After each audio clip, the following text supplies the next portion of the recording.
د یار د خلی هر یو گفتار خوند کوي، گفتار خوند کوي، گفتار خوند کوي، گفتار خوند کوي. په حق منی کې اظهار خوند کوي، اظهار خوند کوي. امتوں کا ہمیشہ یہ حال رہا ہے د یار د خلی هر یو گفتار خوند کوي، گفتار خوند کوي، گفتار خوند ان کے سامنے دین کا وہ نقشہ تو ہوتا ہے، مثلا نمازیں، روزہ اور زکوٰۃ میں سے تھوڑا سا کچھ دینا، یہ ہوتا ہے. لیکن دین کا اکثر حصہ اس کی نظروں سے غائب ہو جاتا ہے. معاملات کیسی ہونی چاہیے، لوگوں کے ساتھ کیسی زندگی گزارنی چاہیے، گھر والوں کے ساتھ کیسا رہنا چاہیے، پڑوسی سے کیا معاملہ کرنا چاہیے، پڑوسی کے ساتھ کیا معاملہ کرنا چاہیے، یہ ساری چیزیں اس کی زندگی سے نکل جاتی ہیں. اس کو کہتے ہیں بگاڑ، بگاڑ اس کا نام ہے. دین کے اندر ان چیزوں کو اختیار کیا جائے جو طبیعت چاہتی ہو، اور جو طبیعت نہیں چاہتی اس کو چھوڑا جائے، وہ دین سے خارج کر دیا جائے. ہمیشہ سے یہاں یہ بات چلی آ رہی ہے. دانیال علیہ السلام کے زمانے میں بھی یہی حال ہوا تھا. اس نے اپنی قوم کو بہت سمجھایا، یہودیوں کو، کہ دیکھو تم دین پر نہیں ہو، وہ دین جو موسیٰ علیہ السلام نے لایا تھا، تورات میں ہے، وہ اس پر تم نہیں ہو. تم بہت وہ گڑبڑ کرتے ہو معاملات میں، زندگی کے دوسری امور میں، لیکن وہ اس کی اپنی وہ جو جن چیزوں پر جمے تھے وہ کہتے ہیں کہ دیکھو ہم یہ کرتے ہیں، وہ کرتے ہیں، یہ کرتے ہیں. بہرحال ایسی قوموں پر پھر زوال آ جاتا ہے. اس پر اللہ رب العالمین جل جلالہ دوسری قوموں کو مسلط کرتا ہے. تو اس پر بخت نصر کو اللہ تعالیٰ نے مسلط فرمایا. اس کی خوب پٹائی ہو گئی. بیت المقدس بھی اس کے ہاتھوں سے نکل گیا. وہ 70,000 قیدی بن گئے، باقی کچھ شہید ہو گئے، مر گئے. تو اس جیل میں اس کے ساتھ حضرت دانیال علیہ السلام بھی چلے گئے. لیکن جو شخص اللہ والا ہوتا ہے، متقی ہوتے ہیں، اس کو جیل کے اندر بھی اللہ تعالیٰ آسانیاں پیدا کرتے ہیں. یوسف علیہ السلام کو جیل میں گیا تھا، لیکن جیل والے اس کی بڑی قدر کرتے تھے. ایھا الصدیق، خوابوں کی تعبیر اس سے پوچھتی تھی. کیوں پوچھتی؟ اس کے سارے اس کے معتقد تھے. وہاں وہ پیر بن گیا، وہاں پیغمبر تو ایسی وہ ہوتا ہے، وہاں بھی اس کی وہی عزت تھی جو باہر. تو دانیال علیہ السلام کی بھی بڑی عزت ہو رہی تھی. اس کا افسر اس پر بڑا محبت تھی. اس کو آج کل کے زمانے میں پیر کہتے ہیں. تو اس وقت تو وہ پیغمبر تھا، لیکن جیل میں جب آدمی چلا جاتا ہے تو پھر تو وہ چیز ختم ہو جاتی ہے بظاہر. تو اس طرح وہ دانیال علیہ السلام کی بھی وہ جو اس کی قدر تھی اسی طرح تھی ان کی دلوں کے اندر، لوگوں کے اندر. تو دانیال علیہ السلام نے جیل والوں کو، اپنے ساتھیوں کو سمجھایا کہ دیکھو میں نے آپ کو کہا تھا کہ یہ ادھوری دین، یہ بگاڑ ہے، اس کے ہوتے ہوئے تم اللہ تعالیٰ کے عذاب سے نہیں بچ سکتے. یہ تمہارے لیے زوال کا سبب بنے گا. تو وہ سب نے توبہ کر دیا، توبہ کیا، بس کہا کہ اللہ پاک انشاءاللہ ہم یہاں سے نکل جائیں گے تو کیا ہو جائے گا، ہم پھر کیا ہوں گے، پوری دین پر چلیں گے، آپ کی بات کو مانیں گے۔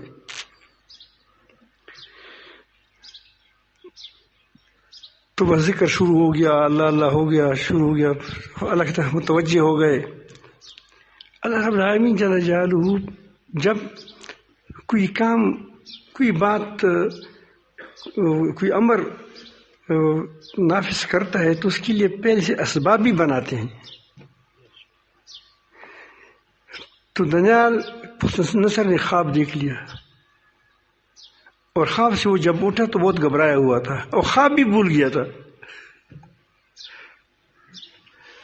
بڑے اب متفکر ہیں، اس کی جو ہر قوم کے کچھ نہ کچھ اس کی اپنے بڑے کیا وہ مذہبی لوگ ہوتے ہیں، تو اس کو نجومی، اس وقت نجومی ہوتے تھے، نجومی کو بلایا، دوسری کو بلایا کہ آپ مجھے بتائیں، میں نے خواب دیکھا ہے لیکن میں اسے گھبرا چکا ہوں، مجھ سے بھول گیا ہے، لیکن مجھے خیال میں آ رہا ہے کہ کوئی مجھے بتائے۔ آپ کو دیکھا ہوتا ہے اگر آپ کے ساتھی کبھی کبھی تم سے وہ کوئی کا نام بھول جاتا ہے، ایسا ہوتا ہے نا، پھر آپ کہتے ہیں کہ میں یار فلان کے میرے ذہن میں ایک نام تھا، اس کو میں نے فلان چیز دی تھی، اب میرے ذہن سے نکل گیا ہے، اس کو ذہن میں آتا ہے لیکن نام بھول گیا ہے۔ تو پھر ایک آدمی آپ کو کہتا ہے کہ وہ زید کا نہیں وہ نہیں پھر کون ہے؟ صدیق نہیں، وہ بھی نہیں ہے، پھر کیا ہے؟ وہ بکر، وہ بھی نہیں ہے۔ پھر چلتے چلتے جب ایک نام پر آ جاتا، ہاں یہی ہے۔ یہ کیا تھا؟ وہ ذہن کی چیز تھی لیکن وہ بھول گئی تھی، اور اس کے اندر موجود تھی ذہن کے اندر۔ تو کہتے ہیں کہ میرے ذہن کے اندر شاید وہ چیز موجود ہے لیکن میں وہ بھول گیا ہوں، اب میں اس کی۔ تو بہرحال اللہ تعالیٰ نے دانیال کو وحی کی، تو اسی وحی سے بتایا کہ بخت نصر نے خواب دیکھا ہے، اس کی تعبیر بھی ہے، تعبیر بھی بتائی اور وہ خواب بھی بتائی۔ اب اللہ رب العالمین اس کو رہا کرتے ہیں، اس کے لیے کوئی ترتیب تو ہوگا۔ تو اس نے افسر کو، جیل کے افسر کو بلایا کہ آپ کی بادشاہ نے خواب دیکھا ہے اور خواب وہ بھول گیا ہے، مجھے اللہ تعالیٰ نے بتایا ہے۔ تو خواب بھی مجھے معلوم ہے، تعبیر بھی مجھے معلوم ہے، آپ اسے کہہ دیں کہ میں اس کو خواب بتاؤں گا۔ تو اس نے کہا کہ وہ بہت ظالم آدمی نہیں ہے، آدمی ایسا نہ ہو کہ مجھے بھی خراب کر دے اور آپ کو بھی شہید کر دے۔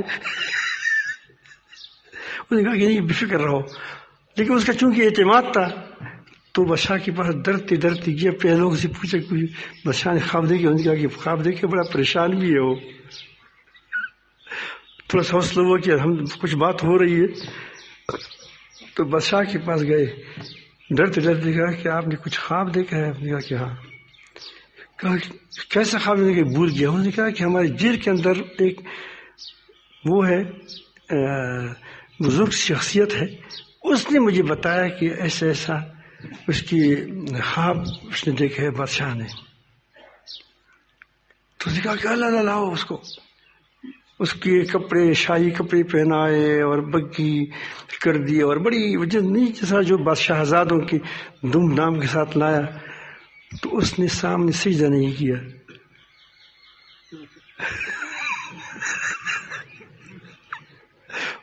وہ تو سجدہ کر دیتے، سلام کر دیتے، یہ اس کا طریقہ تھا۔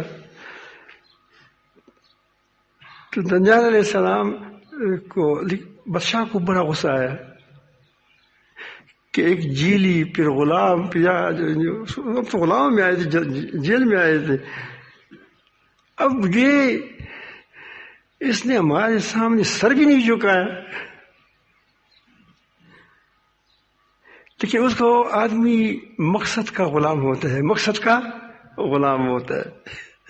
تو چونکہ اس کا خواب، پھر اگر اس کو کچھ کہتا تو پھر خواب کہ پتہ نہیں چلتا کہ میں نے کیا دیکھا تھا اور کیا معنی تھا، کیا تعبیر تھی. تو اس نے ہاتھ سے پکڑ کر کے چلو اوپر چلتے ہیں. بالا خانے میں چلے گئے.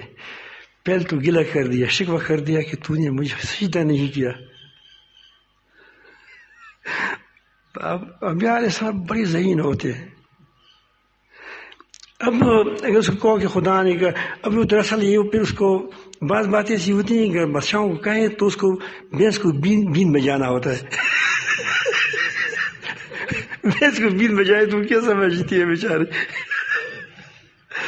تو اس نے اس کو کہا کہ سادے الفاظ میں، انبیاء علیہ السلام کے الفاظ بڑے سادے ہوتے ہیں، کہ مجھے جس نے خواب بتایا ہے مجھے وہ میرا بھی رب ہے، آپ کا بھی رب ہے، اس لیے مجھے وہ خواب بتایا اس نے. اب دیکھو تبلیغ بھی کرتا ہے اور ساتھ ساتھ اس کو وہ ایمان کی انجیکشن بھی لگانے کی کوشش بھی کرتا ہے اور ساتھ ساتھ کیا کرتا ہے، اور اس کو بات بھی بتاتا ہے کہ اگر میں اس رب نے مجھے آپ کا خواب بتایا تو مجھے کیا پتا تھا.